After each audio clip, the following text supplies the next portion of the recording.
Yeah, I think she froze, so she's going to try rejoining us.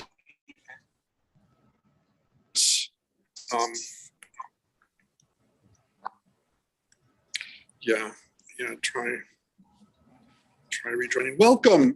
This is the Instant Shakespeare Company. My name is Paul Sugarman. I'm the founder of it, and today we are doing a reading of the Comedy of Errors. We'd hoped to be back in the libraries live for this one, but unfortunately, despite the valiant efforts of the library we were dealing with, couldn't get the central office to get the contract approved in time. But we're hopeful that next week we will be live at on May 7th at the 53rd Street branch with the Midsummer Night's Dream. But today it's Comedy of Errors on Zoom, which Mark Gehring is the playmaster. So I will turn it over to you, Mark, to introduce it and get it started. And Mark, just to let you know, I did get a text from Vicky. She sort of froze. All of us were frozen, so she's entering and trying to come back in. So hopefully she should be back on by the time she's needed. Thank you. Hopefully. Again, thanks everyone for doing this on Zoom instead of live like we planned. Comedy of Errors, it's said to be Shakespeare's only farce, and it is indeed very farcical. And it's often referred to as slapstick, which when I looked that up, I found out that a slapstick is a thing. Two thin pieces of wood hinge together and they slap together whenever one character hits another. It's from Comedie. And it would have been nice to do this live because there is such an emphasis on comedy in this, which makes this hard because it's hard to understand often the comedy of Shakespeare's time. It takes a lot of, you really got to think it through to start to figure out, how to do it. So, Well, honey, as the great Barbara Vann once said, faster, louder, funnier. I was just going to say that. Some people might know the saying, faster, louder, funnier, which I was taught by somebody I learned a lot from, Barbara Vann. Everybody break a leg and let's introduce ourselves. I'm going to go down the list. You say your name and what you're playing, Yash. So Yasha, you're first. Hi, I'm playing Aegeon, correct? Yes. Asher? I'm Asher Suswine. I'm reading Duke of Ephesus and Inch. Clinton? I'm Clinton Powell, and I'm reading Antipholus of Syracuse. Going down the list, I'm Mark Gehring. I'm playing Dromio of Syracuse. Leighton? Leighton Edmondson, Dromio of Ephesus. Paula? I'm Paula Hosa. I'm doing Adriana. Victoria, are you there yet? Victoria Devani is playing Lucia, sister of Adriana. Kenneth?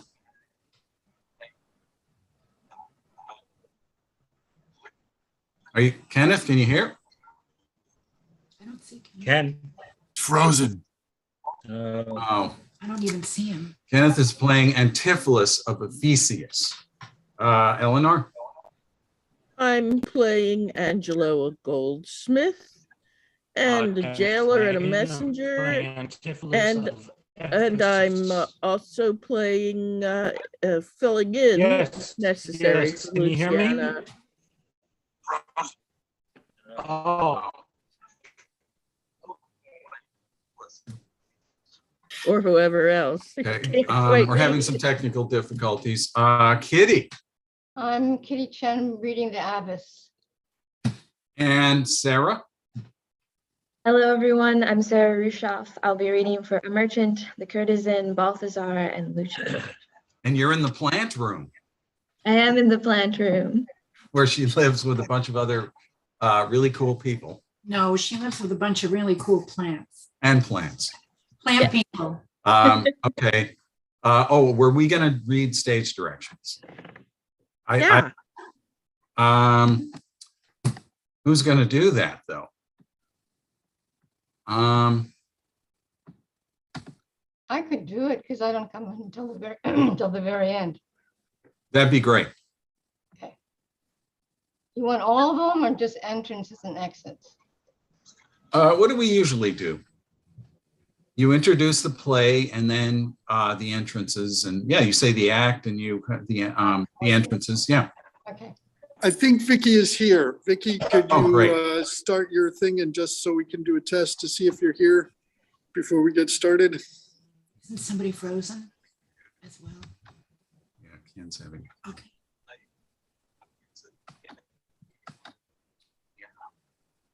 All right. There we go. Hey, Hi, Vicky. But you're muted right now.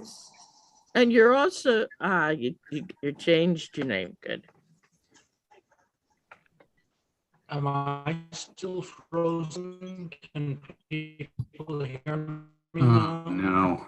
What happened?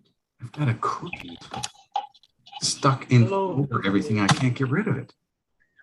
Oh, honey. I see what it is. Damn it. Oh my God, I hate them. Ah, crap. I've got a cookie that's plastered over the middle of my. Oh, No, it finally just went away. disappeared. Finally went away. It just wouldn't go away.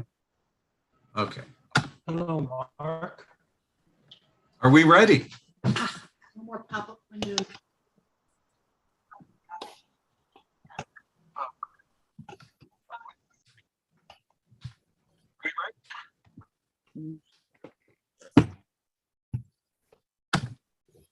Yeah. Are we ready? Kitty? Yeah. Okay, Comedy of Errors, Act 1, Scene 1. Enter the Duke of Ephesus with the merchant of Syracuse, jailer, and other attendants.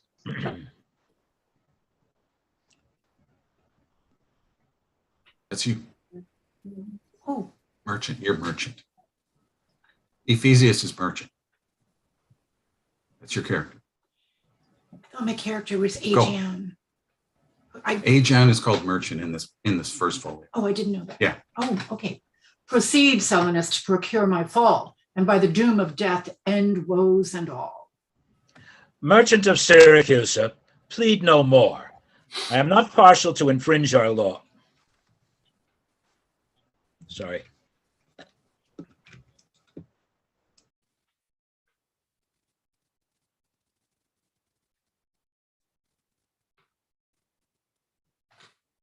Your microphone is off, Asher. Somehow it went off. Is Asher playing Duke?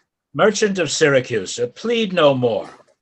I am not partial to infringe our laws. The enmity and discord which of late sprung from the rancorous outrage of your Duke to merchants, our well-dealing countrymen, who, wanting guilders to redeem their lives, have steeled his rigorous statutes with their bloods, excludes all pity from our threatening looks. For since the mortal and intestine jars twixt thy seditious countrymen and us, it hath in solemn synods been decreed, both by Syracusans and ourselves, to admit no traffic to our adverse towns. Nay, more, if any born at Ephesus be seen at any Syracusan marts and fairs, again, if any Syracusan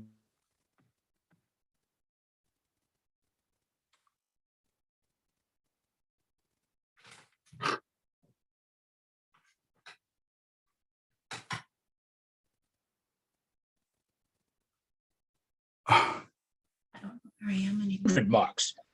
Therefore, by law, thou art condemned to die. I don't know where we are. Okay, got Here it. it is. Yet this my comfort, when your words are done, my woes end likewise with the evening sun. Well, Syracusan, say in brief the cause why thou departest from thy native home, and for what cause thou camest to Ephesus. A heavier task could not have been imposed than I to speak my griefs, unspeakable, yet that the world may witness that my end was wrought by nature, not by vile offense. I'll utter what my sorrow gives me leave. In Syracuse was I born and wed unto a woman happy but for me, and by me had not our hap been bad. With her I lived in joy, our wealth increased.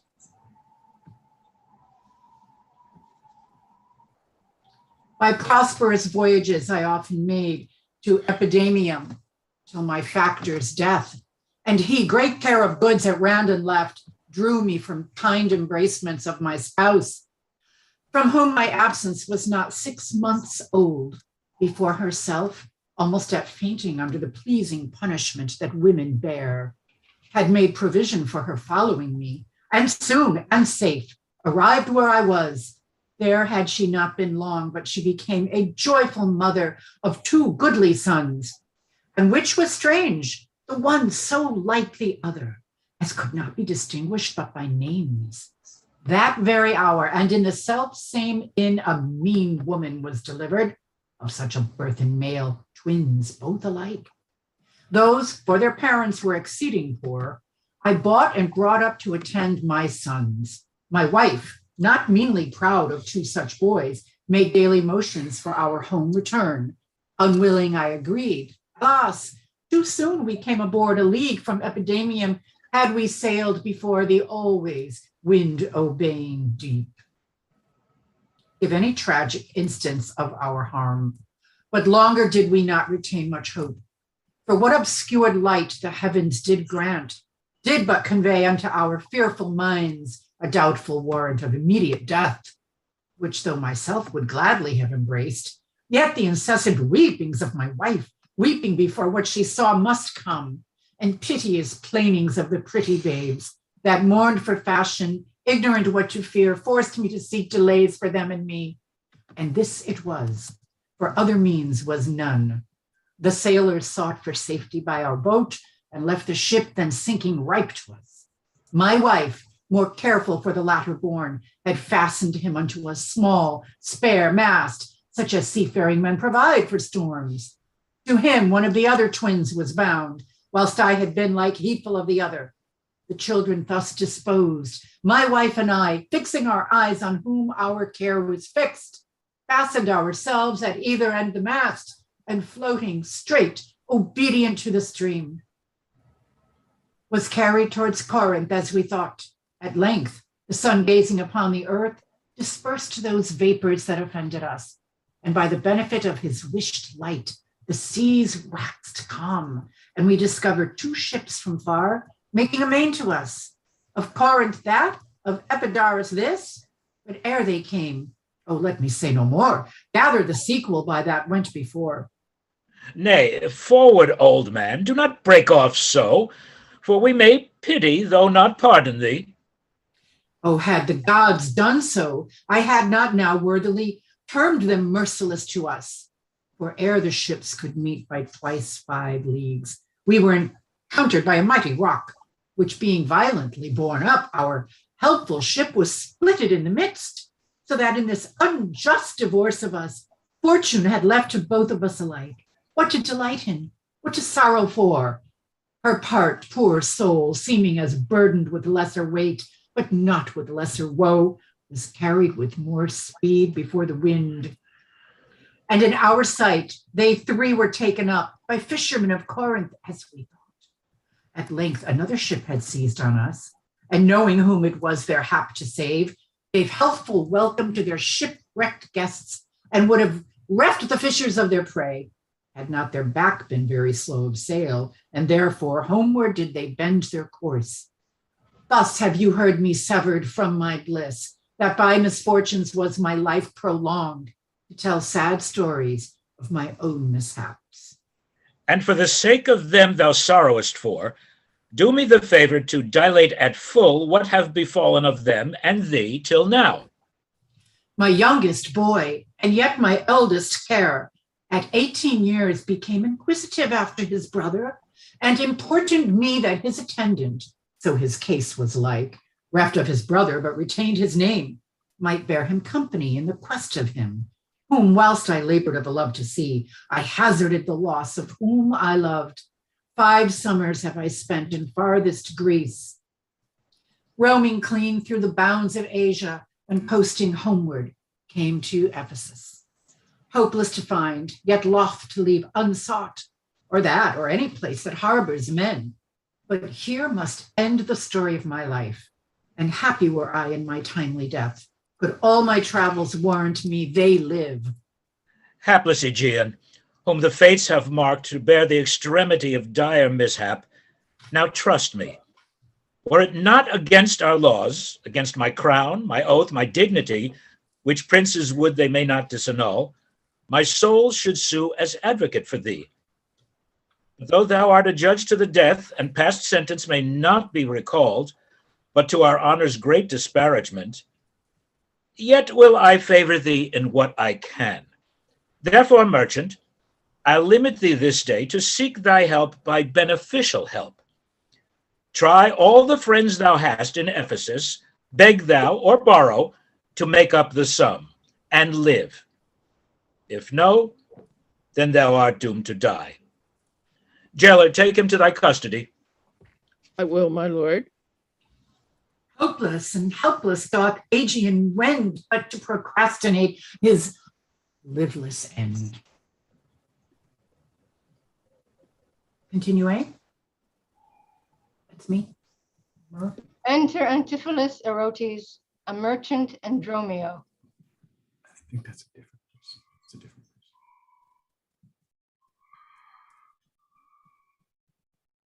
Therefore give out you are of Epidamium, lest your goods too soon be confiscate. This very day a Syracusian merchant is apprehended for arrival here, and not being able to buy out his life, according to the statute of the town, dies ere the weary sun set in the west. There is your money that I had to keep. Go, bear it to the centaur, where we host. And stay there, Dromio, till I come to thee. Within this hour it will be dinner time. Till that I'll view the manners of the town, peruse the traders, gaze upon the buildings, and then return and sleep within mine inn. For with long travel I am stiff and weary. Get thee away. Many a man would take you at your word and go indeed, having so good a mien. A trusty villain, sir, that very oft when I am dull with care and melancholy, lightens my humor with his merry jests. What, will you walk with me about the town and then go to my inn and dine with me?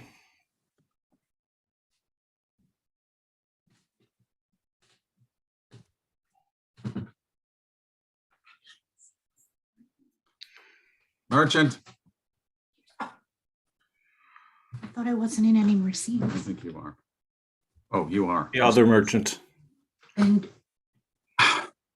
Yeah, there are two merchants besides Theseus. can you? I am invited, sir, to certain merchants of whom I hope to make much benefit. I crave your pardon soon at 5 o'clock. Please I'll meet with you upon the mart, and afterwards consort you till bedtime. My present business calls me from you now. Farewell till then. I will go lose myself and wander up and down to view the city. Sir, I commend you to your own content. Excellent. He that commends me to my own content commends me to the thing I cannot get.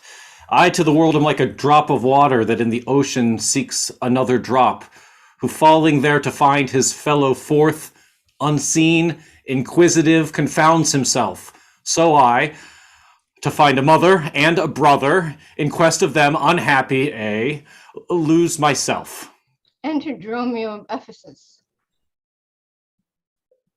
Here comes the almanac of my true date. What now? How chance thou art returned so soon?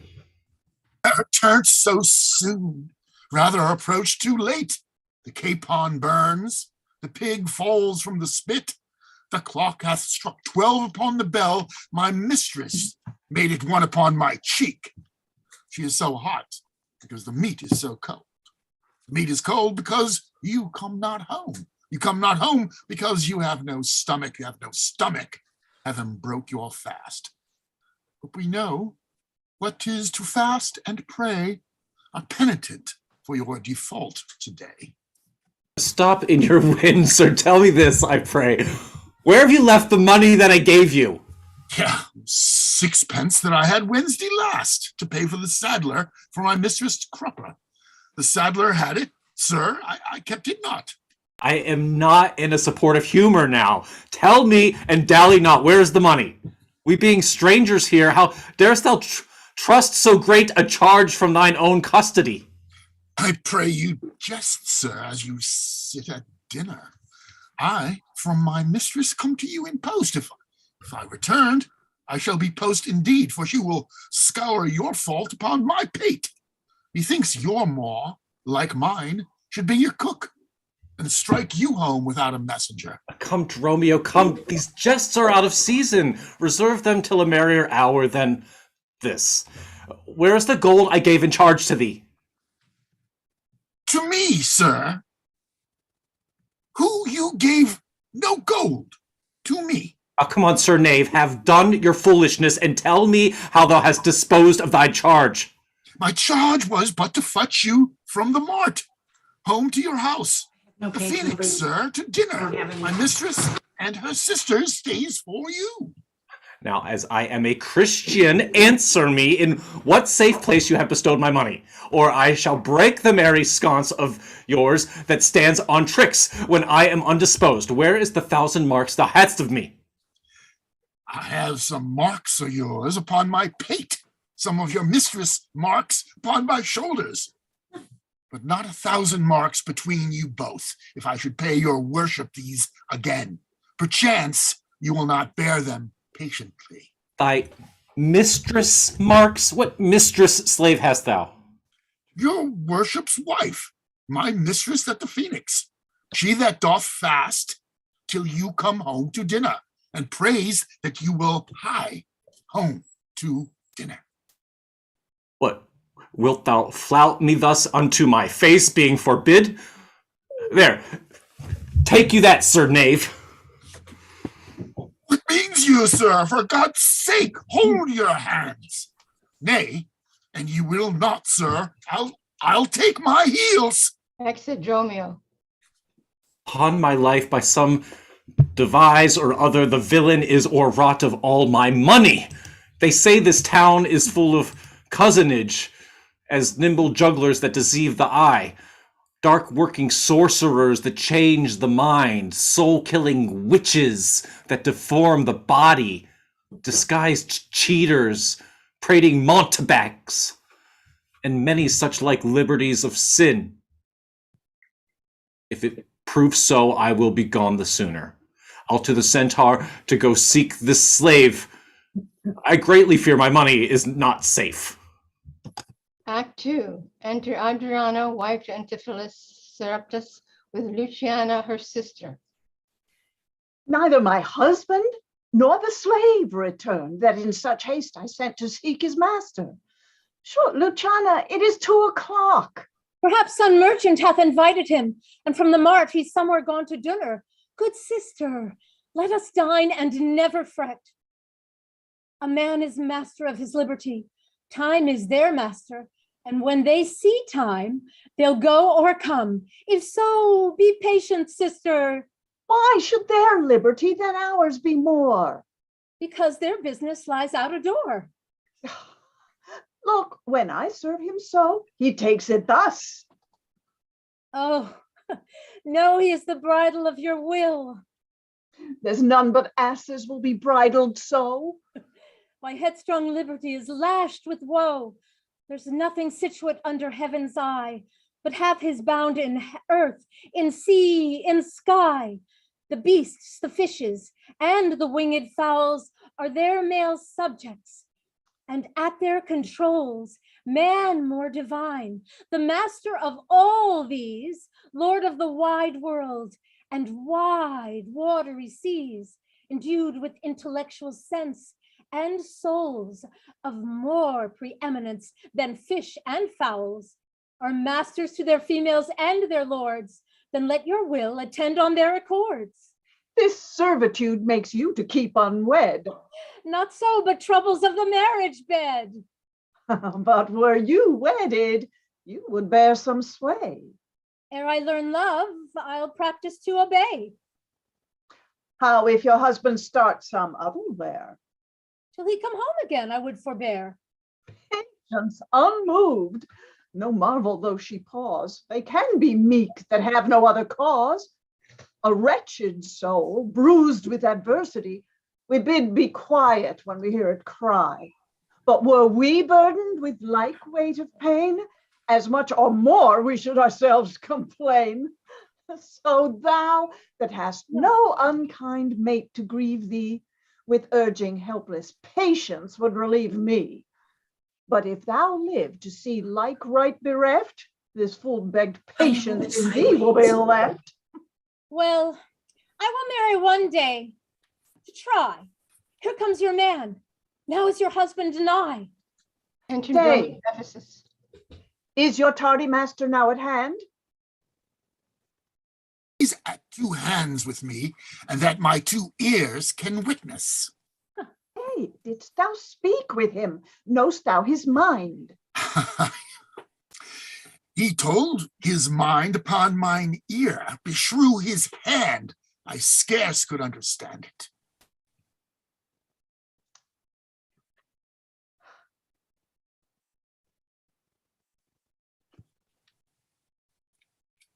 Spake he so doubtfully, thou couldst not feel his meaning. Nay, he stroked so plainly I could too well feel his blows, and withal so doubtfully that I could scarce understand them. But say, I prithee, is he coming home? It seems he hath great care to please his wife.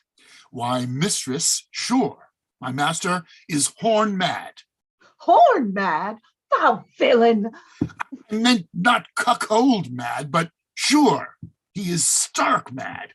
When I desired him to come home to dinner, he asked me for 100 marks in gold. 'Tis dinner time, quoth I. My gold, quoth he. You meat doth burnt, quoth I. My gold, quoth he. Will you come, quoth I? My gold, quoth he. Where is the 1,000 marks I gave thee, villain? The pig, quoth I, is burned. My gold, quoth he. My mistress, sir, quoth I. Hang up thy mistress. I know not thy mistress. Out on thy mistress. Quoth who? Quoth my master. I know, quoth he. No house, no wife, no mistress. So that my errant do upon my tongue, I thank him.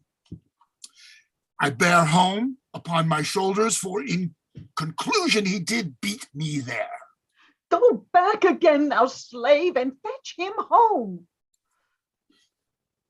Go back again and be new beaten home? For God's sake, send some other messenger. Back, slave, or I will break thy pate across. And ye will bless your cross with other beatings between you. I shall have a holy head. Hence, prating peasant, fetch thy master home. Am I so round with you as you with me, that like a football you doth spurn me thus? You spurn me hence, and he will spurn me hither. If I last in this service, you must case me in leather. Fie, how impatience loureth in your face. His company must do his minions grace, whilst I at home starve for a merry look. Oh, hath homely age the alluring beauty took from my poor cheek? Then he hath wasted it. Are my discourses dull?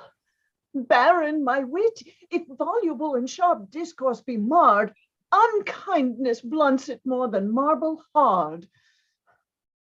Do their gay vestments his affections bait? Well, it's not my fault. He's master of my state.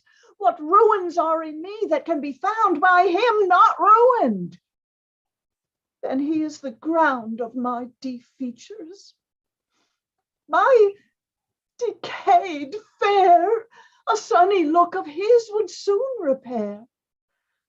But to unruly deer he breaks the pail and feeds from home. Poor I am, but is stale. Self-harming jealousy, fie, beat it hence. Unfeeling fools can with such wrongs dispense. I know his eye doth homage otherwhere, or else what lets it but he would be here? Sister, you know he promised me a chain. Would that alone, a love he would detain, so he would keep fair quarter with his bed? I see the jewel best enameled will lose his beauty. Yet the gold bides still that others touch, and often touching will, where gold and no man that hath a name by falsehood and corruption doth it shame. Since that my beauty cannot please his eye, I'll weep what's left away, and weeping die.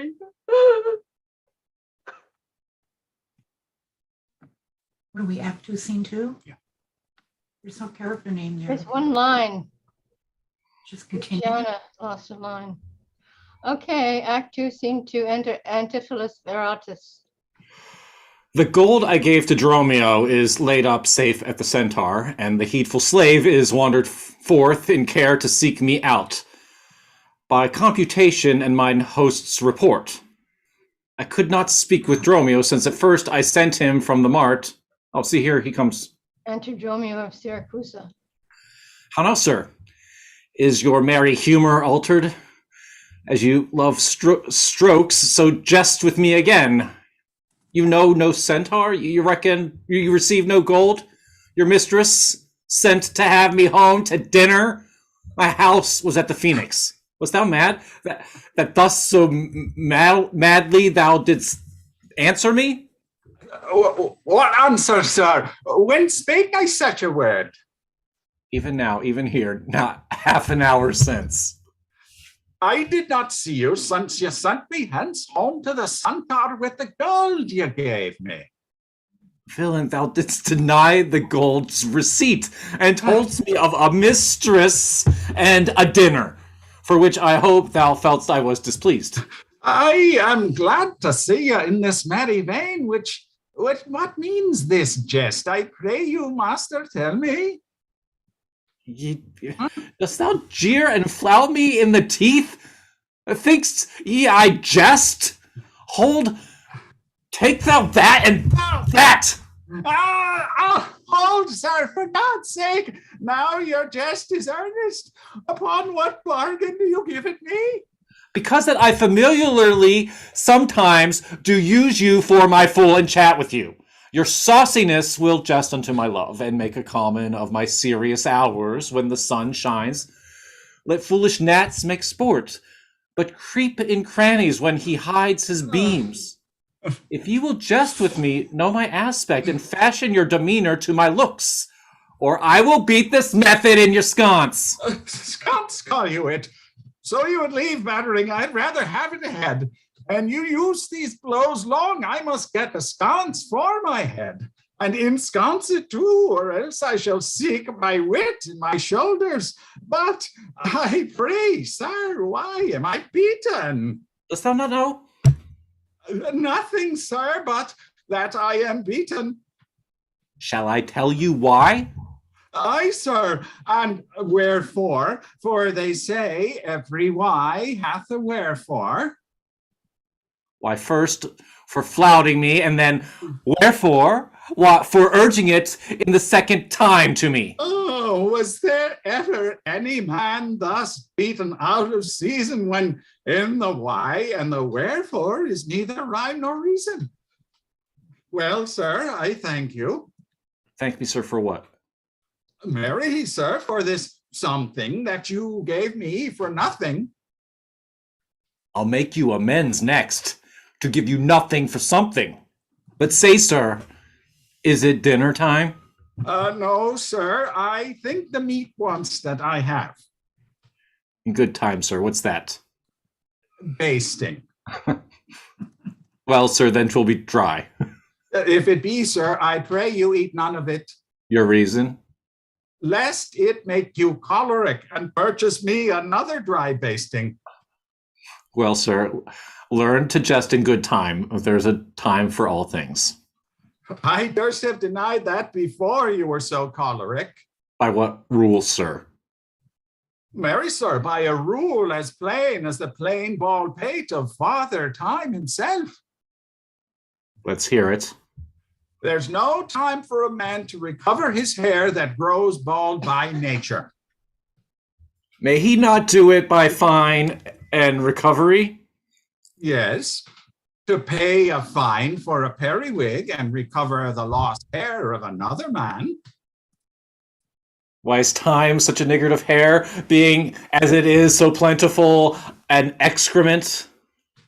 Because it is a blessing that he bestows on beasts, and what he hath scanted them in hair, he hath given them in wit.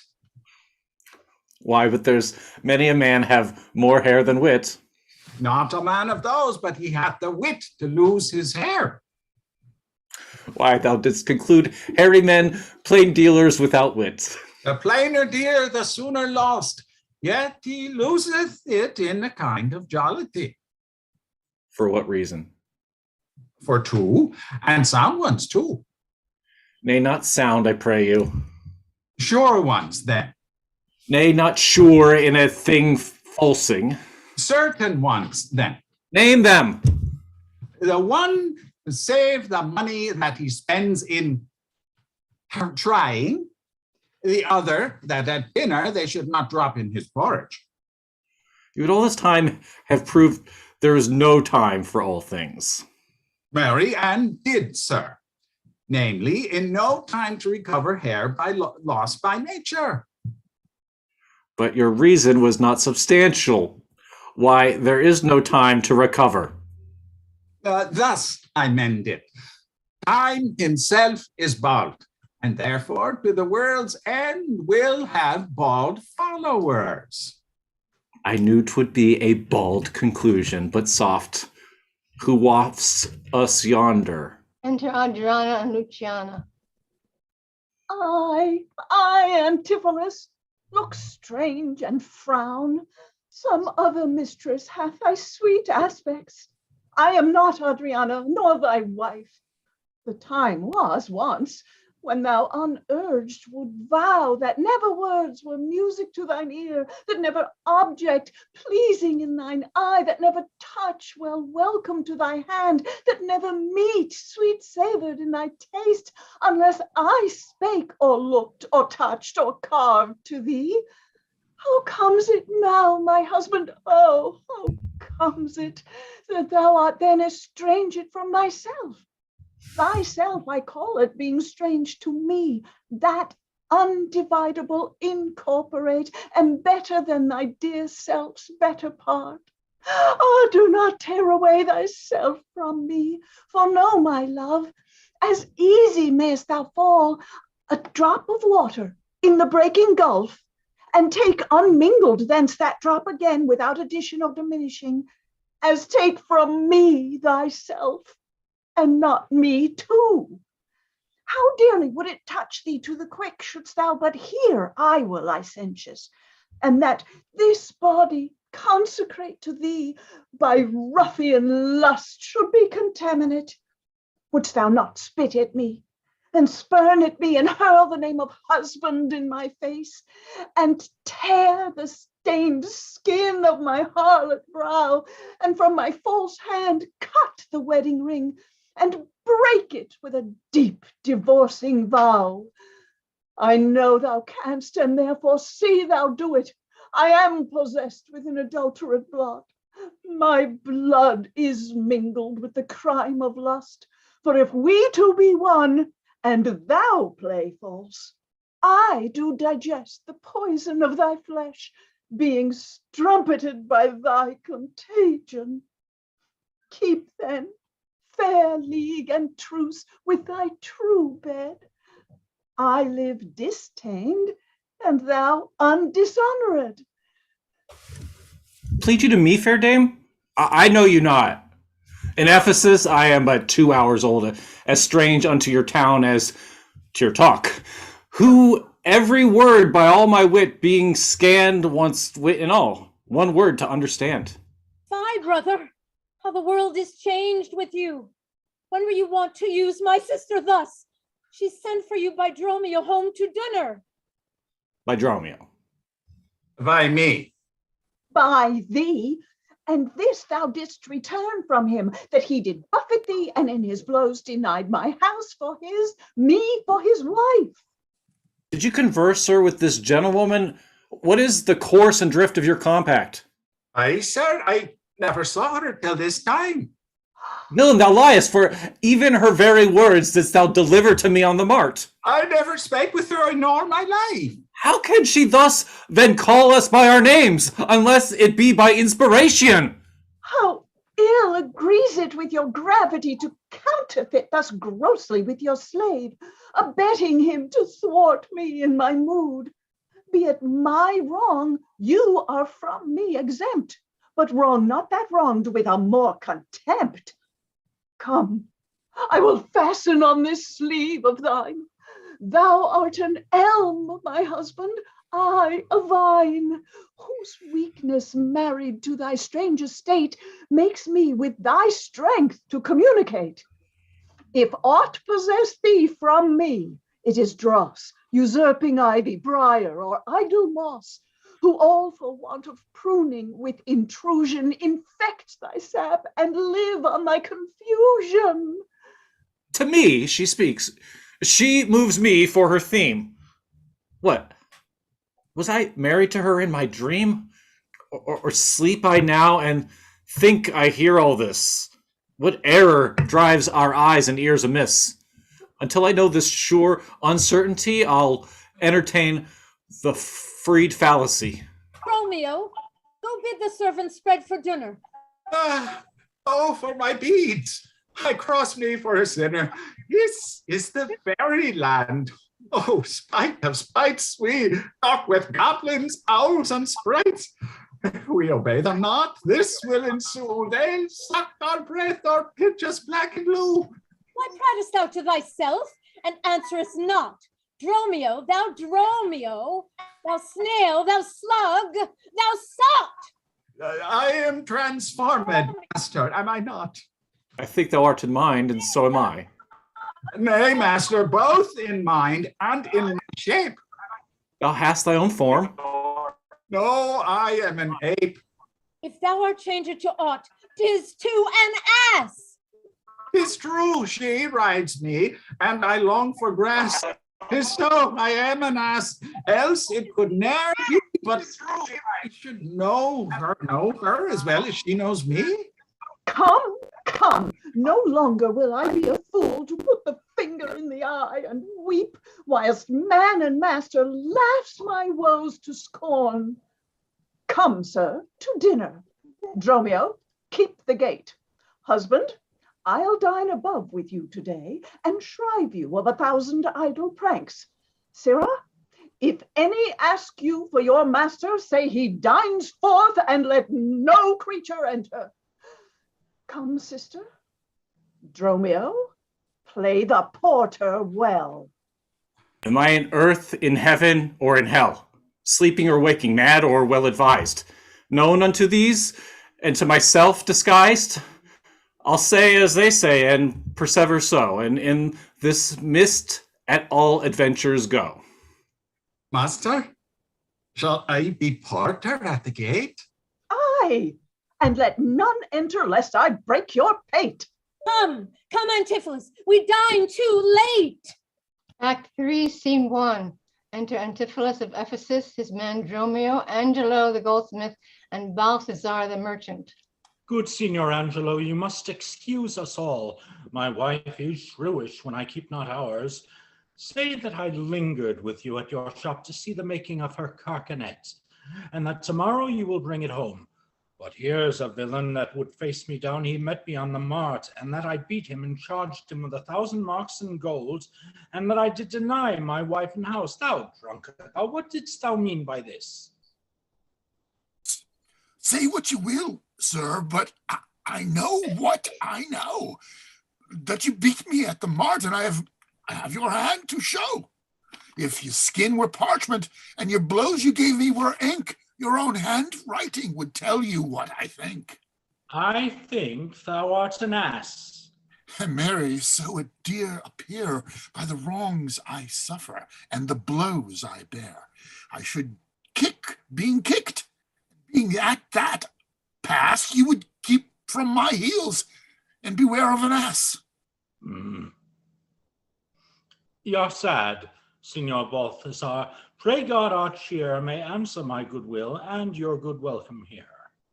I hold your dainties cheap, sir, and you're welcome, dear. Oh, Signor Balthazar, either at flesh or fish, a table full of welcome makes scarce one dainty dish. Good meat, sir, is common that every churl affords. And welcome more common, for that's nothing but words. And small cheer and great welcome makes a merry feast. Aye, to a niggardly host and more sparing guest. But though my cates be mean, take them in good part. Better cheer may you have, but not with better heart. But soft, my door is locked. Go bid them let us in. Maud, Brigitte, Marion, Cicely, Gillian, Gin.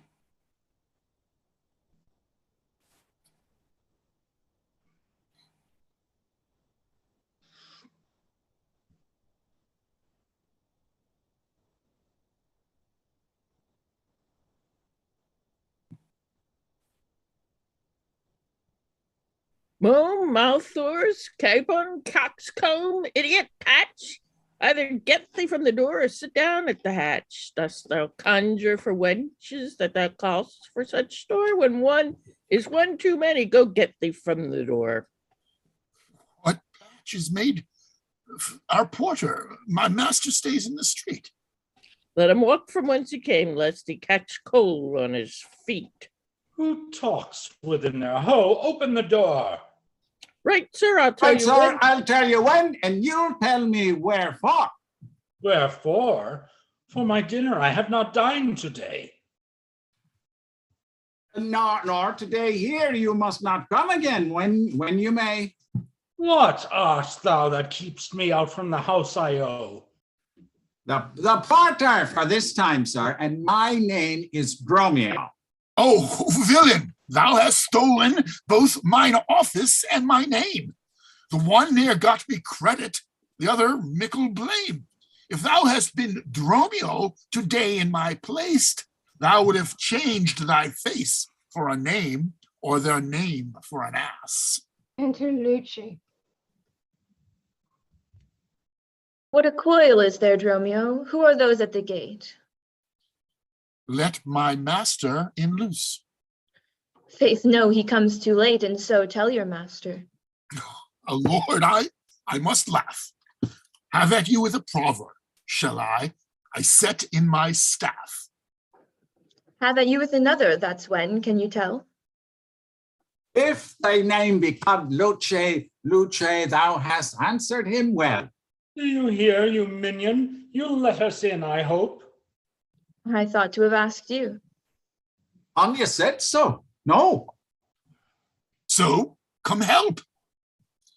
They're well stroked. There was blow for blow. Now, baggage, let me in. Can you tell for whose sake? Master, knock the door hard.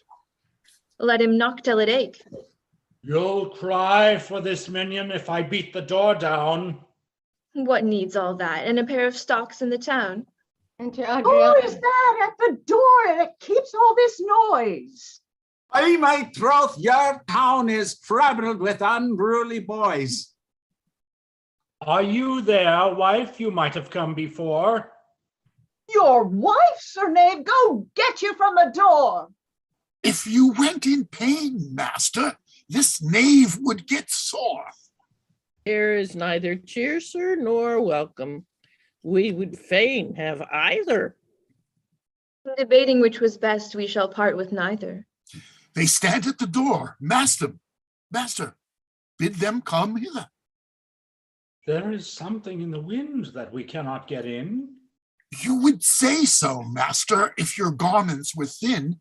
Your cake here is warm within. You stand here in the cold.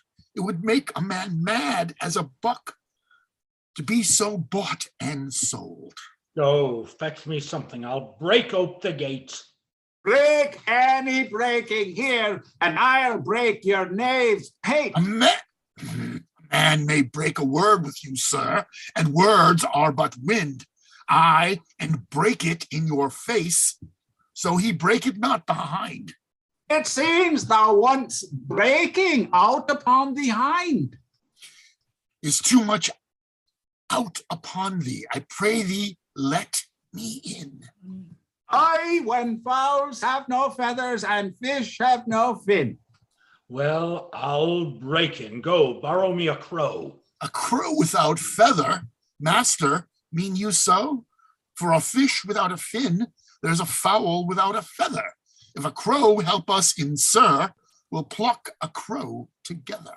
Go, get thee gone. Fetch me an iron crow. Have patience, sir. Oh, let it not be so. Herein you war against your reputation and draw within the compass of suspect the unviolated honor of your wife. Once this your long experience of your wisdom, her sober virtue, years, and modesty, plead on your part some cause to you unknown. And doubt not, sir, but she will well excuse why at this time the doors are made against you. Be ruled by me, depart in patience, and let us to the Tiger all to dinner. And about evening come yourself alone to know the reason of this strange restraint. If by strong hand you offer to break in, now the stirring passage of the day, a vulgar comment will be made of it, and that supposed by the common route against your yet ungalled estimation, that may foul intrusion enter in, and dwell upon your grave when you are dead, for slander lives upon succession, forever housed where get its possession. You have prevailed. I will depart in quiet, and in despite of mirth, mean to be merry. I know a wench of excellent discourse, pretty and witty, wild and yet too gentle. There will we dine. This woman that I mean, my wife, but I protest without desert, hath oftentimes upbraided me withal. To her will we to dinner. Get you home and fetch the chain, by this I know 'tis made. Bring it, I pray you, to the Porpentine, for there's the house. That chain will I bestow, be it for nothing but to spite my wife upon mine hostess there. Good sir, make haste. Since mine own doors refuse to entertain me, I'll knock elsewhere to see if they'll disdain me. I'll meet you at that place some hour hence. Do so. This jest shall cost me some expense. Exit. Enter Juliana with Antipholus of Syracuse. And may it be that you have quite forgot a husband's office? Shall Antipholus, even in the spring of love, thy love springs rot? Shall love in buildings grow so ruin it? If you did wed my sister for her wealth, then for her wealth's sake, use her with more kindness. Or if you like elsewhere, do it by stealth. Muffle your false love with some show of blindness. Let not my sister read it in your eye. Be not by tongue thy own shame's orator. Look sweet, speak fair, become disloyalty, apparel vice like virtue's harbinger. Bear a fair presence, though your heart be tainted. Teach sin the carriage of a holy saint. Be secret false, what need she be acquainted? What simple thief brags of his own attain? 'Tis double wrong to truant with your bed, and let her read it in thy looks at board. Shame hath a bastard fame well managed. Ill deeds is doubled with an evil word. Alas, poor woman, make us not believe, being compact of credit, that you love us, though others have the arm. Show us the sleeve. We in your motion turn, and you may move us. Then, gentle brother, get you in again. Comfort my sister, cheer her, call her wife. 'Tis holy sport to be a little vain, when the sweet breath of flattery conquers strife. Sweet mistress, what your name is else I know not, nor by what wonder you do hit of me, less in your knowledge and your grace you show not, than our earth's wonder, more than earth divine. Teach me, dear creature, how to think and speak. Lay open to my earthy, gross conceit, smothered in errors, feeble, shallow, weak, the folded meaning of your words' deceit. Against my soul's pure truth, why labor you? To make it wander in an unknown field?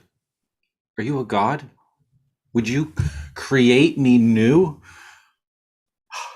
Transform me then, and to your power I'll yield. But if that I am I, then well I know your weeping sister is no wife of mine, nor to her bed no homage do I owe. Far more to you do I decline. Oh, trade me not, sweet mermaid, with thy note, to drown me in thy sister flood of tears. Sing, siren, for thyself, and I will dote. Spread o'er the silver waves thy golden hairs, and as a bud I'll take thee, and there lie, and in that glorious supposition think. He gains by death that hath such means to die. Let love, being light, be drowned if she sink. What, are you mad? That you do reason so? Not mad, but mated. How I do not know. It is a fault that springeth from your eye. For gazing on your beams, fair sun being by? Gaze where you should, and that will clear your sight. As good to wink, sweet love, as look on night. Why call you me love? Call my sister so. Thy sister's sister. That's my sister. No, it is thyself. Mine own self's better part. Mine eyes' clear eye, my dear heart's dearer heart. My food, my fortune, and my sweet hope's aim. My soul, earth's heaven, and my heaven's claim. All this my sister is, or else should be. Call thyself sister, sweet, for I am thee. Thee will I love, and with thee lead my life. Thou hast no husband yet, nor I no wife. Give me thy hand. Oh, soft sir, hold you still. I'll fetch my sister to get her good will. Exit. Enter Dromio of Syracuse. Why, how now, Dromio, where runn'st thou so fast? Do you know me, sir? Am I Dromio? Am I your man? Am I myself? Thou art Dromio, thou art my man, thou art thyself. I am an ass. I am a woman's ass, a woman's man, and besides myself. What woman's man, and how besides thyself? Marry, sir, because myself, I am due to a woman, one that claims me, one that hunts me, one that will have me. What claim lays she to thee? Marry, sir, such claim as you would lay to your horse, and she would have me as a beast. Not that I, being a beast, she would have me, but that she, being a very beastly creature, lays claim to me. What is she? A very reverent body. I, such a one as a man may not speak of without he say, Sir Reverence. I have but lean luck in the match, and yet she is a wondrous fat marriage. How dost thou mean a fat marriage? Marry, sir, she's the kitchen wench, and all grease. And I know not what use to put her to, but to make a lamp of her and run from her by her own light. I warrant her rags and the tallow in them will burn a pole in winter. If she lives till doomsday, she'll burn a week longer than the whole world. What complexion is she of? Swart like my shoe, but her face nothing like so clean kept. For why? She sweats. A man may go horseshoes in the grime of it. That's a fault that water will mend. No, sir, 'tis in grain. Noah's flood could not do it. What's her name? Nell, sir. But her name is 3/4. That's an L, and 3/4 will not measure of her from hip to hip. Then she bears some breadth. No longer from head to foot than from hip to hip. She is spherical, like a globe. I could find out countries in her. In what part of her body stands Ireland? Marry, sir, in her buttocks. I found it out by the bogs. Where's Scotland? I found it by the barrenness, hard in the palm of the hand. Where France?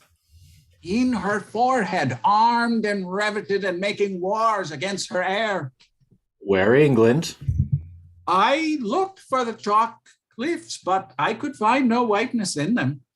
But I guess it stood in her chin by the salt room that ran between France and it. Oh, where Spain? Faith, I saw it not, but I felt it, hot in her breath. Where America, the Indies? Oh, sir, upon her nose, all o'er embellished with rubies, carbuncles, sapphires, declining their rich aspects to the hot breath of Spain, who sent the whole armadas of carracks to be ballasted at her nose. Where stood Belgium? The Netherlands? Oh, sir, I did not look so low. To conclude, this drudge or Diffiner laid claim to me, called me Dromio, swore I was assured to her, told me what privy marks I had about me, as the mark of my shoulder, the mole in my neck, the great wart on my left arm, that I amazed ran from her as a witch. And I think if my breast had not been made of faith and my heart of steel, he had transformed me to a curtal dog and made me turn the wheel. Go hie thee presently post to the road, and if the wind blow any way from shore, I will not harbor in this town tonight. If any bark put forth, come to the mart, where I will walk till thou return to me. If everyone knows us, and we know none, 'tis time, I think, to trudge, pack, and be gone. As from a bear a man would run for life, so fly I from her that would be my wife. Exit. There's none but witches do inhabit here, and therefore 'tis high time that I were hence. She that doth call me husband, even my soul doth for a wife abhor. But her fair sister, possessed with such a gentle sovereign grace, of such enchanting presence and discourse, hath almost made me traitor to myself. But lest myself be guilty to self-wrong, I'll stop mine ears against the mermaid's song. Enter Angelo with a chain. Mr. Antipholus. Aye, that's my name. I know it well, sir. Though, here's the chain.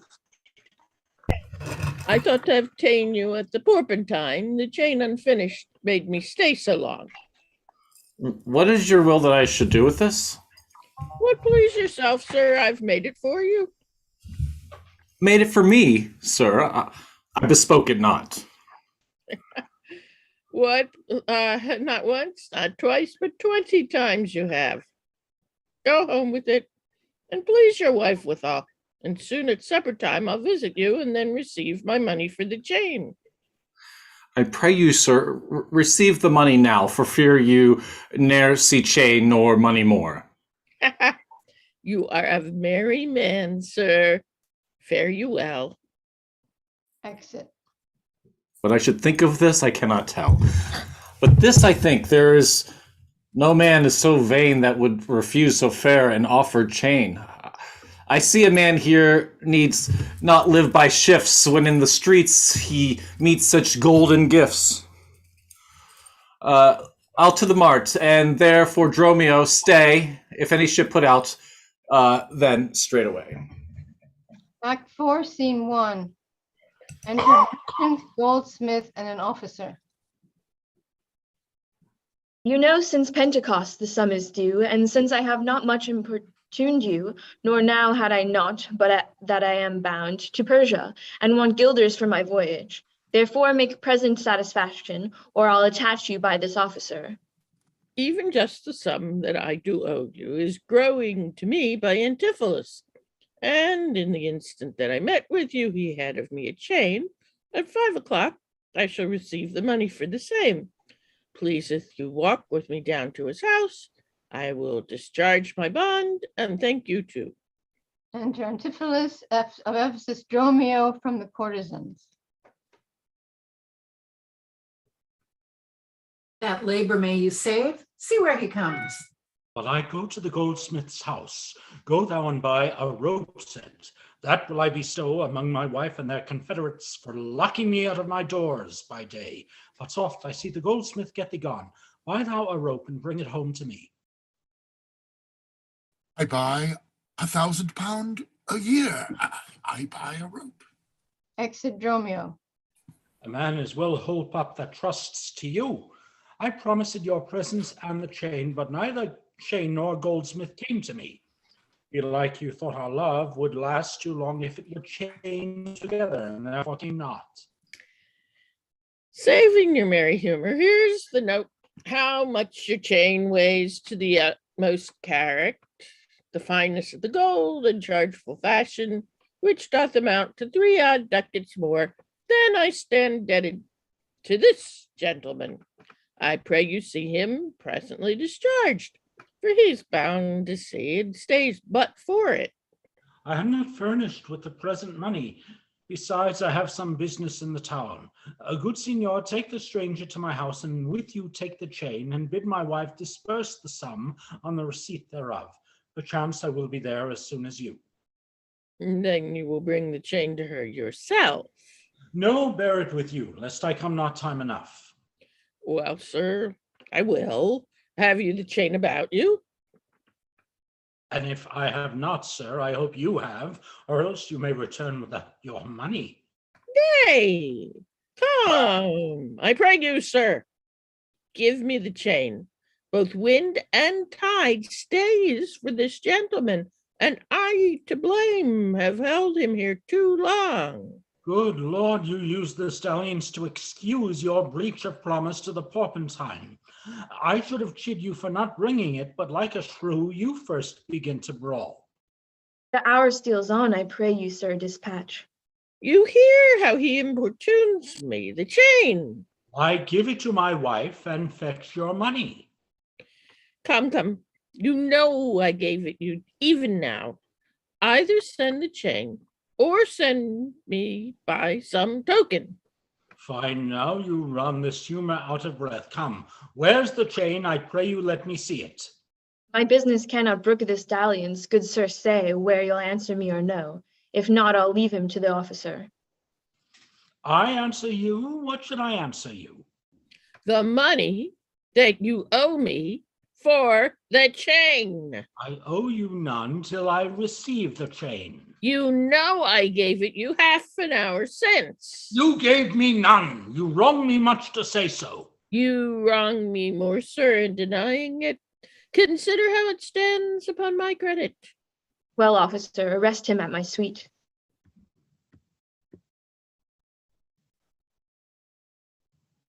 I do, and charge you in the Duke's Charge you in the Duke's name to obey me. This touches me in reputation. Either consent to pay the sum for me, or I attach you by this officer. Consent to pay thee that I never had. Arrest me, foolish fellow, if thou darest. Here is thy fee. Arrest him, officer. I would not spare my brother in this case if he should scorn me so apparently. I do arrest you, sir. You hear the suite. I do obey thee till I give thee bail, but sirrah, you shall buy this sport as dear as all the metal in your shop will answer. Sir, I shall have law in Ephesus, to your notorious shame. I doubt it not. Enter Dromio Syracuse from the bay. Master, there's a bark of epidemium that stays but till her owner comes aboard, and then, sir, she bears away. Our fraughted, sir, I have conveyed aboard, and I have brought the oil, the balsamum, and aquavitae. The ship is in her trim, the merry wind blows fair from the land. They stay for naught at all, but for their owner, master, and yourself. How now, a madman? Why, thou peevish sheep? What ship of epidemium stays for me? A ship you sent me to hire waftage. Thou drunken slave, I sent thee for a rope, and told thee to what purpose and what end. You sent me for a rope's end as soon. You sent me to the bay, sir, for a bark. But I will debate this matter at more leisure, and teach your ears to list me with more heed. To Adriana, villain, hie thee straight. Give her this key and tell her in the desk that's covered all with Turkish tapestry there is a purse of ducats. Let her send it. Tell her I am arrested in the street and that shall bail me. Hie thee, slave, be gone. On, officer, to prison till it come. To Adriana. That is where we dined, where Dausabel did claim me for her husband. She is too big, I hope, for me to compass. Thither I must, although against my will, for servants must their masters' minds fulfill. Exit enter Adriana and Luciana. Oh, Luciana, did he tempt thee so? Mightst thou perceive austerely in his eye that he did plead in earnest, yea or no? Looked he or red or pale, or sad or merrily? Or what observation madest thou in this case? Oh, his heart's meteors tilting in his face. First, he denied you had in him no right. He meant he did me none, the more my spite. Then swore that he was a stranger here.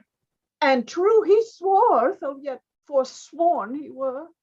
Then pleaded I for you. And what said he? That love I begged for you, he begged of me. With what persuasion did he tempt thy love? With words that in an honest suit might move. First he did praise my beauty, then my speech. Didst speak him fair? Have patience, I beseech. I cannot, nor I will not hold me still. My tongue, though not my heart, shall have his will. He is deformed, crooked, old and sere, ill-faced, worse-bodied, shapeless everywhere, vicious, ungentle, foolish, blunt, unkind, stigmatical in making worse in mind. Who would be jealous then of such a one? No evil lost is wailed when it is gone. Ah, but I think him better than I say, and yet would herein others' eyes were worse. Far from her nest the lapwing cries away. My heart prays for him, though my tongue do curse. Enter Dromio, Syracuse. Here go the desk, the purse, sweet, now make haste. How hast thou lost thy breath? By running fast. Where is thy master Dromio? Is he well? No, he's in tartar limbo, worse than hell. A devil in an everlasting garment hath him, on whose hard heart is buttoned up with steel. A fiend, a fairy, pitiless and rough, a wolf, nay, worse, a fellow, all in buff. A back friend, a shoulder clapper, one that countermands the passages of allies, creeks and narrow lands. A hound that runs counter and yet draws dry foot well, one that before the judgment carries the poor souls to hell. Why, man, what is the matter? I do not know the matter. He is rested on the case. What? Is he arrested? Tell me at whose suit? I know not at whose suit he is arrested well, but it is a suit of buff which rested him, that I can tell, which you sent him. Will you send him, mistress, redemption, the money in his desk? Oh, go fetch it, sister. Oh, this I wonder at. Exit Luciana. Thus he, unknown to me, should be in debt. Tell me, was he arrested on a band? Not on a band, but on a stronger thing. A chain, a chain. Do you not hear it ring? What, the chain? No, the bell. 'Tis time that I were gone. It was 2 ere I left him, and now the clock strikes 1. The hours come back, that did I ne'er hear. Oh yes, if any hour meet a sergeant, a turns back for very fear. As if time were in debt. How fondly dost thou reason? Time is a very banker out, and owes more than he's worth to season. Nay, he's a thief too. Have you not heard men say that time comes stealing on by night and day? If it be in debt and theft and the sergeant in the way, hath he not reason to turn back an hour in a day? Enter Luciana. Go, Dromio, here's the money. Bear it straight and bring thy master home immediately. Oh, come, sister, I am pressed down with conceit. Conceit, my comfort and my injury. Exit. Enter Antipholus of Syracuse. There's not a man I meet but doth salute me, as if I were their well-acquainted friend, and every one doth call me by my name. Some tender money to me, some invite me, some other give me thanks for kindnesses, some offer me commodities to buy. Even now a tailor called me in his shop and showed me silks that he hath bought for me, and therewithal took measure of my body. Sure, these are but imaginary wiles, and Lapland sorcerers inhabit here. Enter Dromio. Master, here's the gold you sent me for. What? Have you got the picture of old Adam, new apparel? What gold is this? What Adam dost thou mean? Not that Adam that kept the paradise, but that Adam that keeps the prison. He that goes in the calf's skin that was killed for the prodigal. He that came behind you, sir, like an evil angel and bid you forsake your liberty. I understand thee not. No? Why, 'tis a plain case. He that went like a base vial in a case of leather, the man, sir, that when gentlemen are tired, give them a sob and rest them. He, sir, that takes pity on decayed men and gives them suits of durance. He that sets up his breast to do more exploits with his mace than a Morris pike. What, thou meanst an officer? Aye, sir, the sergeant of the band.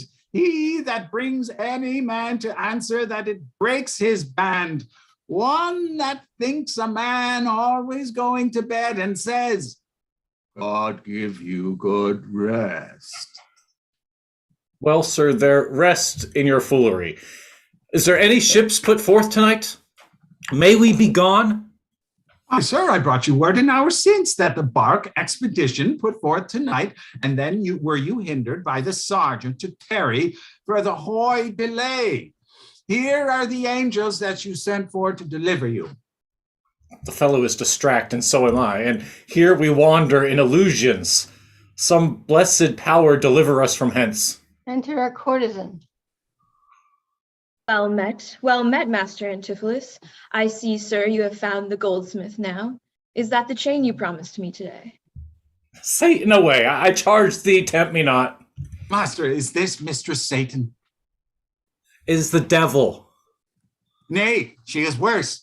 She is the devil's dam, and here she comes in the habit of a light wench, and thereof comes that the wenches say, God damn me. That's as much to say, God make me a light wench. It is written, they appear to men like angels of light. Light is an effect of fire, and fire will burn. Ergo, light wenches will burn. Come not near her. Your man and you are marvelous merry, sir. Will you go with me? We'll mend our dinner here. Master, if you do expect spoon meat or to bespeak a long spoon. Why, Dromio? Marry, he must have a long spoon that must eat with the devil.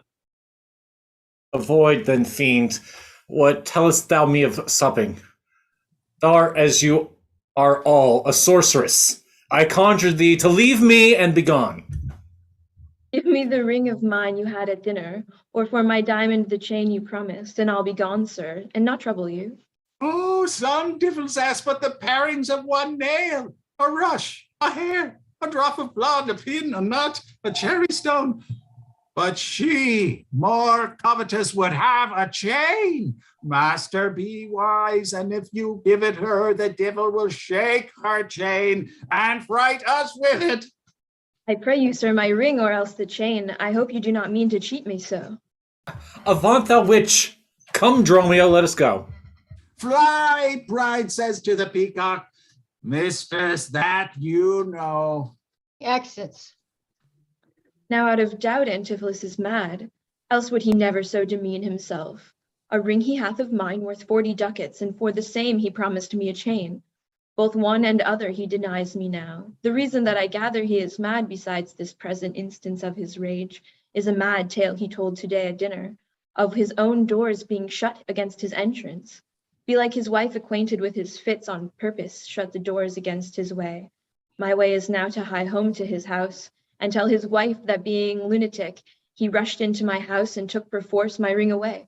This course I fittest choose, for 40 ducats is too much to lose. Enter Antipholus of Ephesus with the jailer. Oh, just a moment, please. I'm almost there.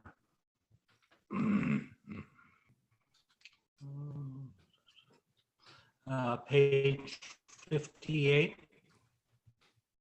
Yes. Yep. Here. Fear me not, man. I will not break away. I'll give thee ere I leave thee so much money to warrant thee as I am rested for. My wife is in a wayward mood today, and will not likely trust the messenger that I should be attached in Ephesus. I tell you, 'twill sound harshly in her ears. Here comes my man. I think he brings the money. How now, sir? Have you that I sent you for? Here's the warrant. Here's that I warrant you will pay them all. But where's the money? Why, sir, I gave the money for a rope.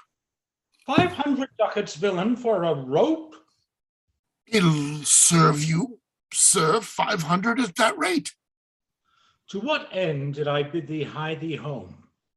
To a rope's end, sir, and to that end I am returned. And to that end, sir, I will welcome you. Good sir, be patient. Nay, 'tis for me to be patient. I am in adversity. Good. Now hold thy tongue. Nay, rather persuade him to hold his hands. Thou whoresome, senseless villain! I would I was senseless, sir, that I might not feel your blows. Thou art sensible in nothing but blows, and so is an ass. I am an ass indeed. You may prove it by my long ears. I have served him from the hour of my nativity to this instant, and have nothing at his hands for my service but his blows. When I am cold, he heats me with beating. When I am warm, he cools me with a beating. I am waked with it. When I sleep, raised with it. When I sit, driven out of doors with it. When I go from home, welcome home with it. When I have returned, nay, I bear it upon my shoulders as a beggar wont her brat. And when I think he hath lamed me, I shall beg with it from door to door. Enter Adriana Luciana, courtesan, and a schoolmaster called Pinch. Come, go along. My wife is coming yonder. Mistress, respi finem. Respect your end, or rather the prophecy, like the parrot, beware the rope's end. Wilt thou still talk? I say you now, is not your husband mad? Incivility confirms no less. Oh, good Dr. Pinch, you are a conjurer. Establish him in his true sense again, and I will please you what you will demand. Alas, how fiery and how sharp he looks. Mark how he trembles in his ecstasy. Give me your hand and let me feel your pulse. There is my hand, and let it feel your ear. I charge thee, Satan, housed within this man, to yield possession to my holy prayers, and to thy state of darkness hie thee straight. I conjure thee by all the saints in heaven. Peace, doting wizard, peace. I am not mad. Oh, that thou wert not, poor distressed soul. You, minion you, are these your customers? Did this companion with the saffron face revel and feasted at my house today, whilst upon me the guilty doors were shut, and I denied to enter in my house? Oh, husband, God doth know you dined at home. Where would you have remained until this time, free from these slanders and this open shame? Dine at home? Thou villain, what sayest thou? Sir, sooth to say, you did not dine at home. Were not my doors locked up and I shut out? Perdie, your doors were locked and you shut out. And did not she herself revile me there? Sans fable, she herself reviled you there. Did not her kitchen maid rail, taunt, and scorn me? Certes she did.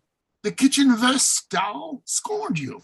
And did not I enraged depart from thence? In verity you did, my bones bear witness. That since have felt the vigor of his rage.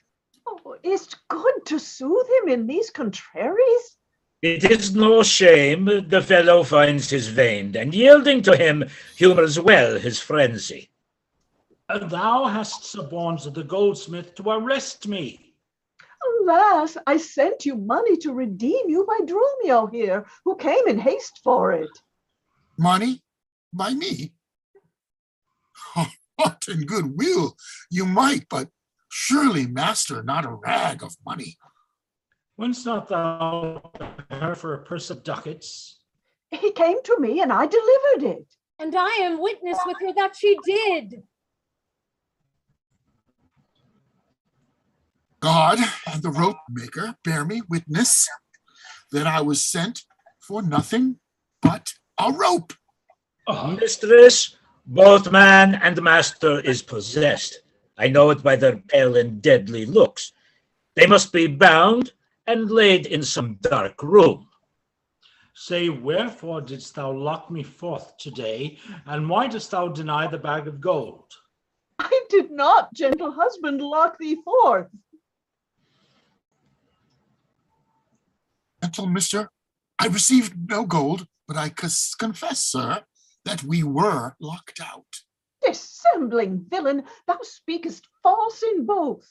Dissembling harlot, thou art false in all, and art confederate with a damned pack to make a loathsome abject scorn of me. But with these nails I'll pluck out these false eyes that wouldst behold in me this shameful sport. Oh, bind him, let him not come near me. More company! The fiend is strong within him. I me, poor man, how pale and wan he looks. What, will you murder me, thou jailer, thou? I am thy prisoner. Wilt thou suffer them to make a rescue? Masters, let him go. He is my prisoner, and you shall not have him. Go bind this man, for he is frantic too. What wilt thou do, thou peevish officer? Hast thou did like to see a wretched man do outrage and displeasure to himself? He is my prisoner. If I let him go, the debt he owes will be required of me. I will discharge thee ere I go from thee. Bear me forthwith unto his creditor, and knowing how the debt grows, I will pay it. Good master doctor, see him safe conveyed home to my house. Oh, most unhappy day. Oh, most unhappy strumpet. Master, I am here, entered in bond for you. Out on thee, villain, wherefore dost thou mad me? Will ye be bound for nothing? Be mad good? Master, cry the devil. God help poor souls, how idly do they talk. Go, bear him hence. Sister, go you with me.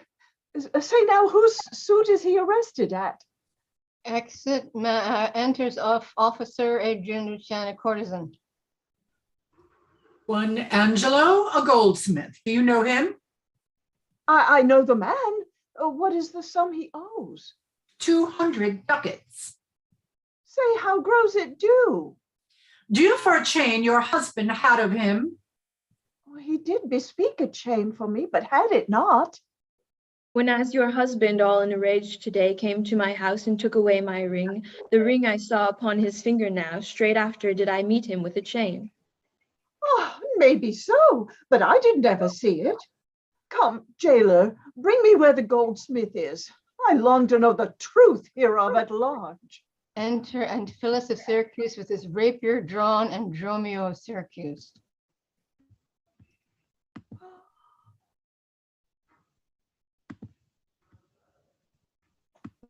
Then come with naked swords. Let's call more help to have them bound again. Away, they'll kill us. I see these witches are afraid of swords. She that would be your wife now ran from you. Come to the centaur, fetch our stuff from thence. I long that we were safe and sound aboard. The fates stay here this night. They will surely do us no harm. You saw they speak us fair, give us gold. Methinks they are such a gentle nation that but for the mountain of mad flesh that claims marriage of me, I could find it in my heart to stay here still and turn witch. I will not stay tonight for all the town. Therefore, away to get our stuff aboard. Exit Act 5, Scene 1. Enter merchant and the goldsmith.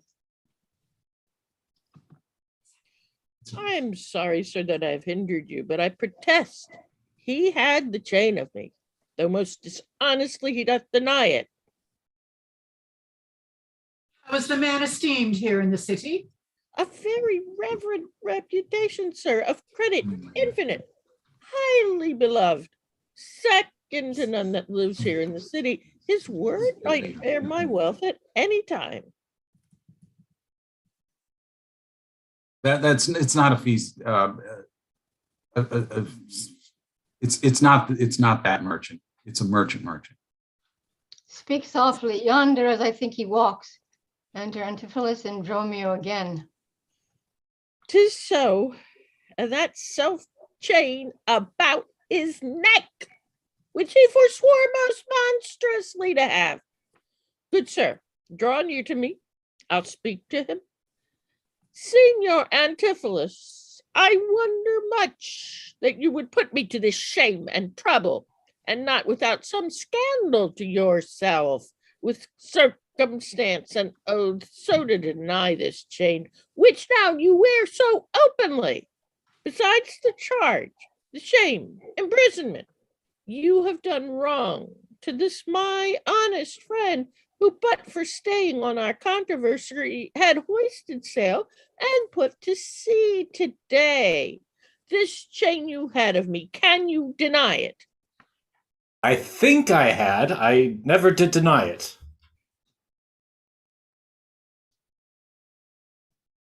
Just say it. Yes, that you did, sir, and forswore it too. Who heard me to deny it or forswear it? These ears of mine, thou know'st, did hear thee. Fie on thee, wretch! 'Tis pity that thou livest to walk where any honest men resort. Thou art a villain to impeach me thus. I'll prove mine honor and mine honesty against thee presently if thou darest stand. I dare, and do defy thee for a villain. They draw, enter Adriana, Luciana, courtesan, and others. Hold! Hurt him not, for God's sake, he is mad. Some, get within him, take his sword away, and bind Dromio too, and bear them to my house. Run, master, run, for God's sake, take a house. This is some priory inn, or we are spoiled. Exit to the priory.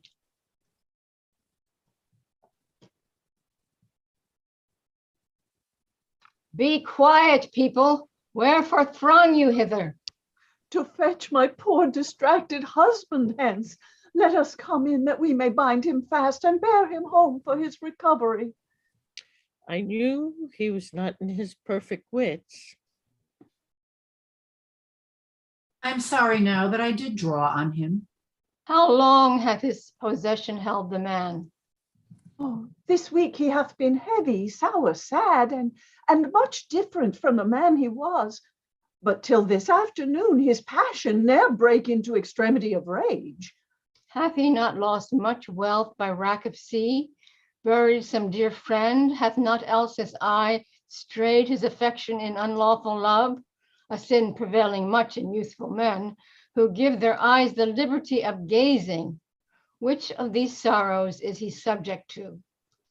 To none of these, except it be the last, namely some love that drew him off from home. You should for that have reprehended him. Why, so I did. Aye, but not rough enough. As roughly as my modesty would let me. Happily in private. And in assemblies too. Aye, but not enough. It was the copy of our conference. In bed, he slept not for my urging it. At board, he fed not for my urging it. Alone, it was the subject of my theme. In company, I often glanced it. Still did I tell him it was viled and bad. And thereof came it that the man was mad. The venom clamors of a jealous woman, poisons more deadly than a mad dog's tooth. It seems his sleeps were hindered by thy railing, and thereof comes it that his head is light. Thou sayest his meat was sauced with thy upbraidings. Unquiet meals make ill digestions. Thereof the raging fire of fever bred. And what's a fever but a fit of madness? Thou sayest his sports were hindered by thy brawls.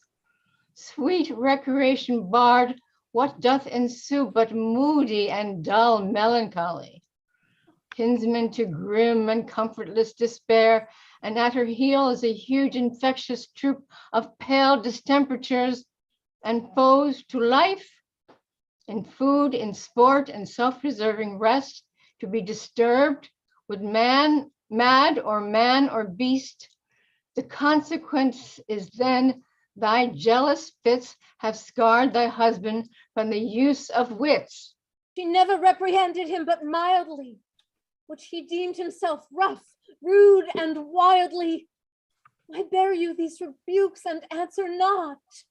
She did bewrare me to my own reproof. Good people, enter and lay hold on him. No, not a creature enters in my house. Then let your servants bring my husband forth. Neither. He took this place for sanctuary, and it shall privilege him from your hands till I have brought him to his wits again, or loose my labor in essaying it. I will attend my husband, be his nurse, diet his sickness, for it is my office, and will have no attorney but myself. And therefore let me have him home with me. Be patient, for I will not let him stir till I have used the approved means I have, with wholesome syrups, drugs, and holy prayers, to make of him a formal man again. It is a branch and parcel of mine oath, a charitable duty of my order. Therefore depart and leave him here with me. I will not hence, and leave my husband here. And ill it doth beseem your holiness to separate the husband and the wife. Quiet and depart. Thou shalt not have him. Complain unto the Duke of this iniquity. Come, go. I will fall prostrate at his feet and never rise until my tears and prayers have won his grace to come in person hither and take perforce my husband from the abbess. By this, I think the dial points at 5. Anon, I'm sure the Duke himself in person comes this way to the melancholy vale, the place of death and sorry execution behind the ditches of the abbey here. On what cause? To see a reverend Syracusan merchant who put unluckily into this bay, against the laws and statutes of this town, beheaded publicly for his offense. See where they're come. We will behold his death. Kneel to the Duke before he pass the abbey.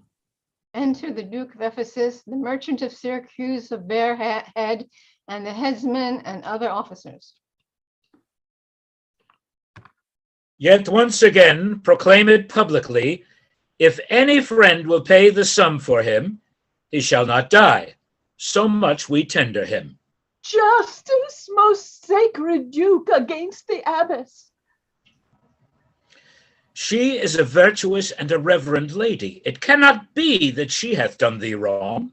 May it please your grace, Antipholus, my husband, who I made lord of me and all I had, at your important letters this ill day, a most outrageous fit of madness took him, that desperately he hurried through the street, with him his bondman, all as mad as he, doing displeasure to the citizens by rushing in their houses, bearing thence rings, jewels, anything his rage did like. Once did I get him bound and send him home, whilst to take order for the wrongs I went, that here and there his fury had committed. Anon, I wot not by what strong escape he broke from those that had the guard of him, and with his mad attendant and himself, each one with ireful passion, with drawn swords, met us again, and madly bent on us, chased us away, till raising of more aid, we came again to bind them. Then they fled into this abbey, where we pursued them, and here the abbess shuts the gates on us, and will not suffer us to fetch him out, nor send him forth, that we may bear him hence. Therefore, O most gracious Duke, with thy command, let him be brought forth and borne hence for help. Long since thy husband served me in my wars, and I to thee engaged a prince's word, when thou didst make him master of thy bed, to do him all the grace and good I could. Go, some of you, knock at the abbey gate, and bid the lady abbess come to me. I will determine this before I stir. Act 5, Scene 1, enter a messenger. Oh, mistress, shift and save yourself. My master and his man are both broke loose, beaten the maids a row, and bound the doctor, whose beard they've singed off with brands of fire, and ever as it blazed, they threw on him great pails of puddled mire to quench the hair.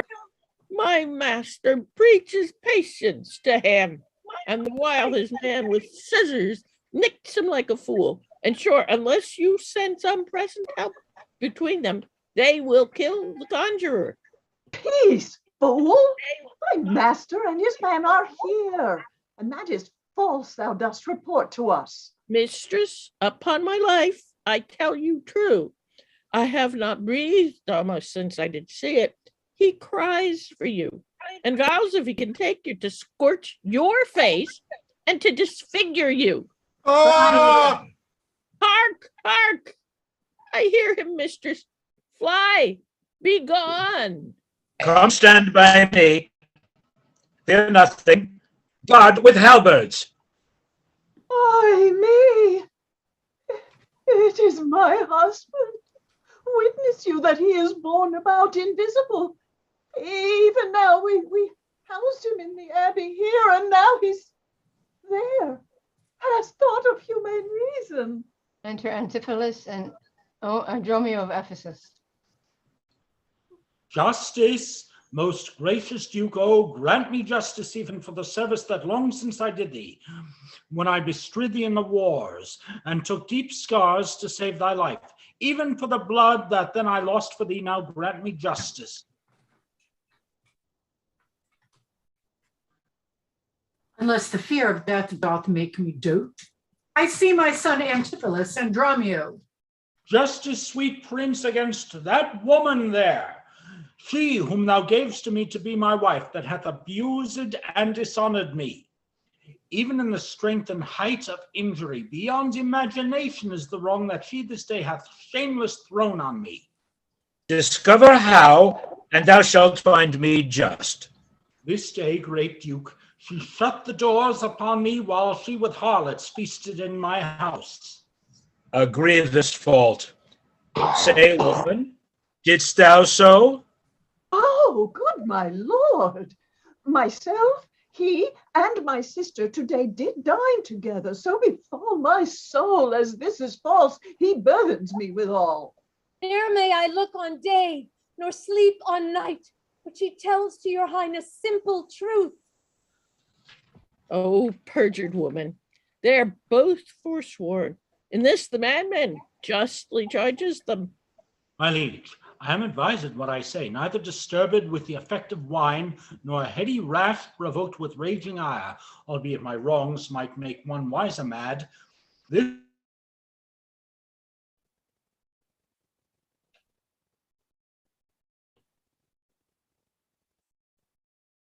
This has computer problems. This woman locked me out this day from dinner. That goldsmith there, were he not packed with her, could Coming witness thither, it. I went to seek him. In the street I met him, and in his company that gentleman. There did this perjured goldsmith swear me down that I this day of him received the chain, which God he knows I saw not. For the which he did arrest me with an officer. I did obey, and sent my peasant home for certain ducats. He with none returned. Then fairly I bespoke the officer to go in person with me to my house. By the way, we met my wife, her sister, and a rabble more of vile confederates. Along with them they brought one Pinch, a hungry, lean-faced villain, a mere anatomy, a mountebank, a threadbare juggler, and a fortune-teller, a needy, hollow-eyed, sharp-looking wretch, a living dead man. This pernicious slave, forsooth, took on him as a conjurer, and gazing in mine eyes, feeling my pulse, and with no face as 'twere outfacing me, cries out I was possessed. Then altogether they fell upon me, bound me, bore me thence, and in a dark and dankish vault at home, there left me and my man, both bound together, till gnawing with my teeth my bonds in sunder, I gained my freedom, and immediately ran hither to your grace, whom I beseech give me ample satisfaction for these deep shames, great indignities. My lord, in truth, thus far I witnessed with him that he dined not at home, but was locked out. But had he such a chain of thee or no? He had, my lord, and when he ran in here, these people saw the chain about his neck. Besides, I will be sworn these ears of mine. Heard you confess you had the chain of him after you first forswore it on the mart, and thereupon I draw my sword on you. And then you fled into this abbey here, from whence I think you are come by miracle. I never came within these abbey walls, nor ever didst thou draw thy sword on me. I never saw the chain, so help me heaven. And this is false you burden me withal. Why, what an intricate impeach is this? I think you all have drunk of Circe's cup. If here you housed him, here he would have been. If he were mad, he would not be so coldly. You say he dined at home. The goldsmith here denies that saying. Sirrah, what say you? He dined with her there at the poor Pentine. He did, and from my finger snatched that ring. 'Tis true, my liege, this ring I had of her. Saw'st thou him enter at the abbey here? As sure, my liege, as I do see your grace. Why, this is strange. Go call the abbess hither. Think you all are mated, or stark mad?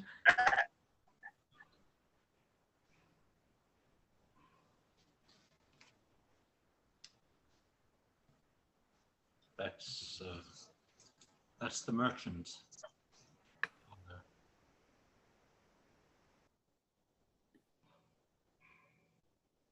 He's reading the father. Gian. Father, that's you. I'm the father? Yeah, it's very confusing. Most mighty Duke, vouchsafe me speak a word.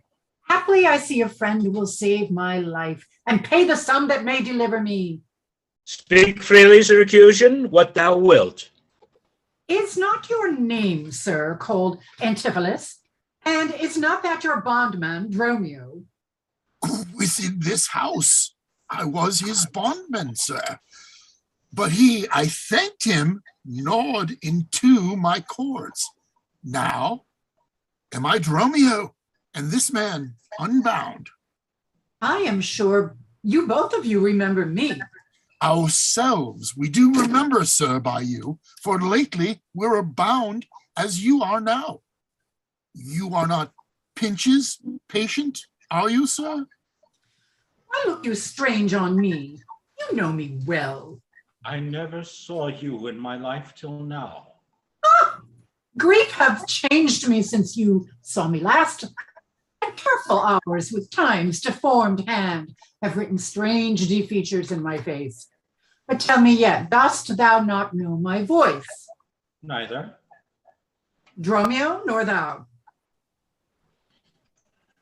No trust of me, sir, nor I. I am sure thou dost. I, sir, but I am sure I do not. And whatsoever a man denies, you are now bound to believe him. Not know my voice. O time's extremity, hast thou so cracked and splitted my poor tongue in 7 short years, that here my only son knows not my feeble key of untuned cares? Though now this grained face of mine be hid in sap-consuming winter's drizzled snow, and all the conduits of my blood froze up, yet hath my night of life some memory, my wasting lamp some fading glimmer left, my dull deaf ears a little used to hear. All these old witnesses I cannot err. Tell me, thou art my son Antipholus. I never saw my father in my life. But 7 years since, in Syracuse, boy, thou know'st we parted. But perhaps, my son, thou shamst to acknowledge me in misery. The Duke and all that know me in the city can witness with me that it is not so. I ne'er saw Syracuse in my life. I tell thee, Syracusan, 20 years have I been patron to Antipholus, during which time he never saw Syracuse. I see thy age and dangers make thee dote. Enter the abbess with Antipholus Syracusa and Dromio Syracusa. Most mighty Duke, behold a man much wronged. I see 2 husbands, oh mine eyes deceive me. One of these men is genius to the other. And so of these, which is the natural man and which the spirit? Who deciphers them? I, sir, am Dromio. Dromio. Command him away. I, sir, am Dromio. Pray let me stay. Aegean, art thou not, or else his ghost? Oh, my old master, who hath bound him here? Whoever bound him, I will loose his bonds and gain a husband by his liberty. Speak, old Aegeon, if thou beest the man that hast a wife once called Amelia, that bore thee at a burden 2 fair sons. Oh, if thou beest the same Aegeon, speak, and speak unto the same Amelia. Why, here begins this morning story right. These 2 Antipholus, these 2 so like, and these 2 Dromios, one in semblance. Besides her urging of her wreck at sea, these are the parents to these children, which accidentally are met together. If I dream not, thou art Amelia. If thou art, tell me, where is that son that floated with thee on the fatal raft? By men of Epidemium, he and I and twin Dromio, all were taken up. But by and by rude fishermen of Corinth by force took Dromio and my son from them, and me they left with those of Epidemium. What then became of them I cannot tell. I to this fortune that you see me in. Antipholus, thou camest from Corinth first. No, sir, not I. I came from Syracuse. Stand apart. I know not which is which. I came from Corinth, my most gracious lord. I, with him. Brought to this town by that most famous warrior, Duke Menaphon, your most renowned uncle. Which of you 2 did dine with me today? I, gentle mistress. And are not you my husband? No, I say nay to that. And so do I. Yet did she call me so, and this fair gentlewoman, her sister here, did call me brother. What I told you then, I hope I shall have leisure to make good, if this be not a dream I see and hear. That is the chain, sir, which you had of me.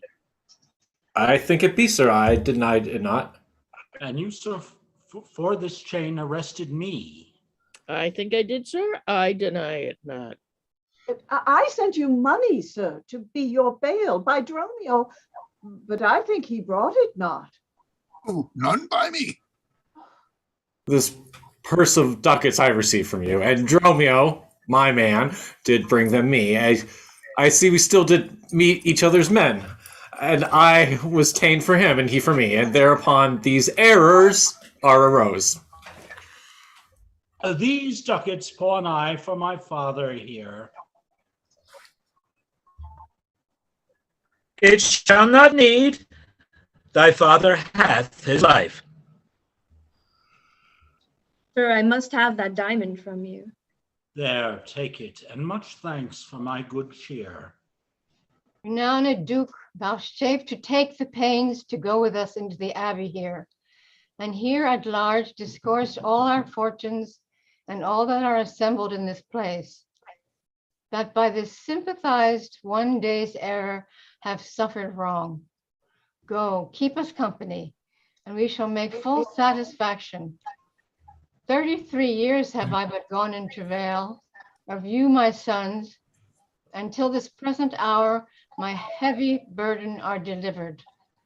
The Duke, my husband, and my children both, and you, the calendars of their nativity, go to a gossip's feast, and go with me after so long grieve such nativity.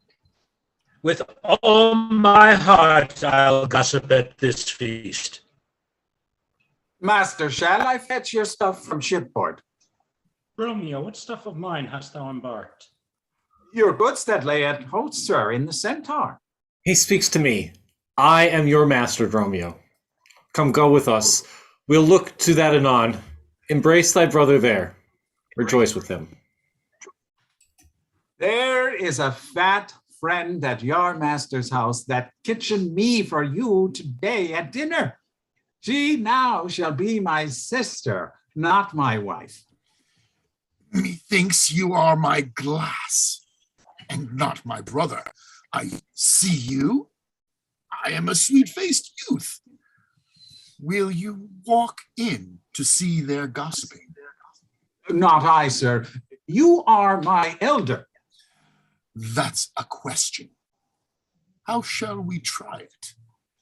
We'll draw cuts for the scene, senor, and then till then lead thou first.